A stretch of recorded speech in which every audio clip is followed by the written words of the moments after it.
جزاک اللہ ماشاءاللہ. میں بالکل وقت نہیں لوں گا آپ کا، اس لیے کہ دامن وقت میں بالکل گنجائش نہیں ہے. ابھی ایک تقریر اور ہونی ہے، اور میری فہرست میں ہندوستان اور پاکستان کے 22 شعراء کرام ہیں. تو میں اپنی نظامت کو بھی ملتوی کرتا ہوں، اس لیے کہ نظامت مربوط کرنے کا نام ہے، کڑی سے کڑی کو جوڑنے کا نام ہے، نہ تقریر کرنے کا نام ہے، نہ شعر سنانے کا نام ہے. لیکن ایک بیت میر انیس صاحب کی آپ نے سنائی، ایک بیت میں میر انیس صاحب کے سناتا ہوں. مولا عباس دریا پر جب پہنچے ہیں، اور مولا عباس کے پہنچنے سے پہرا لگا دیا گیا تھا، غازی عباس دریا پر پہنچ کے کہتا ہے کہ تم کہتے تھے ہم نہر پر جانے نہیں دیتے. اگر ایک مومن نہ بولا تو مجھے تکلیف ہوگی. بیت بہت بڑی ہے. غازی عباس کے آنے سے پہلے دریا پر پہرا لگا دیا گیا، لیکن عباس علیہ السلام کے قدموں کی دھمک ایسی تھی کہ نسلی بھگوڑے دریا چھوڑ کے بھاگنے لگے. جب غازی عباس دریا پر پہنچے تو فرماتے کہ اے ظالمو، اے لعینو، اے شامیو، تم کہتے تھے ہم نہر پر جانے نہیں دیتے، تم کہتے تھے ہم نہر پر جانے نہیں دیتے، لو تو اب ہم تمہیں آنے نہیں دیتے. نعرہ حیدری.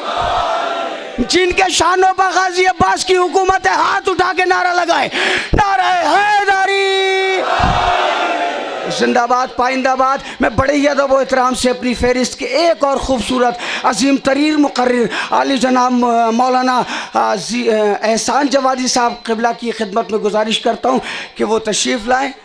نہیں 2-4 جملے تبرکاً آپ بول دیں. آپ لوگوں کے ایک لفظ تبرک ہے مومنین کے لیے، بس 2-4 جملے بول دیں تاکہ شرکت ہو جائے آپ کی بھی اور ہماری بھی. مل جل کے قبلہ کے استقبال میں بآواز بلند نعرہ صلوات ارشاد فرمائیں. لا حول ولا قوة الا باللہ العلی العظیم. بسم اللہ الرحمن الرحیم. الحمد للہ رب العالمین، والصلاة والسلام علی سید الانبیاء والمرسلین وعلی آلہ الطیبین الطاہرین ولعنت اللہ علی اعدائہم اجمعین.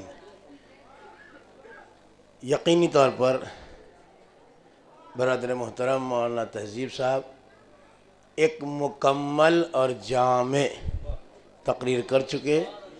اس کے بعد کسی بھی تقریر کی کوئی گنجائش نہیں ہے، اور یوں بھی ان کے اور شعراء کے درمیان میں حائل ہونا اس وقت کسی اعتبار سے بھی مناسب نہیں ہے.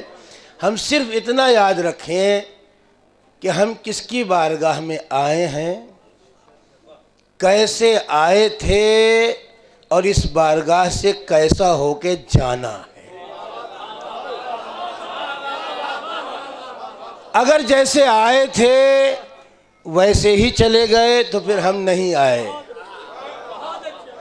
اگر ہم بے وفا آئے تھے تو با وفا جانا ہے. اگر ہم بے تقوی آئے تھے تو با تقوی ہو کر جانا ہے. اگر ہم کم حسینی ہو کر آئے تھے تو مکمل حسینی ہو کر جانا ہے. اگر ہم نے عباس کے در سے یہ سبق نہ سیکھا تو ہم سے شاید بدترین کوئی نہ ہوگا.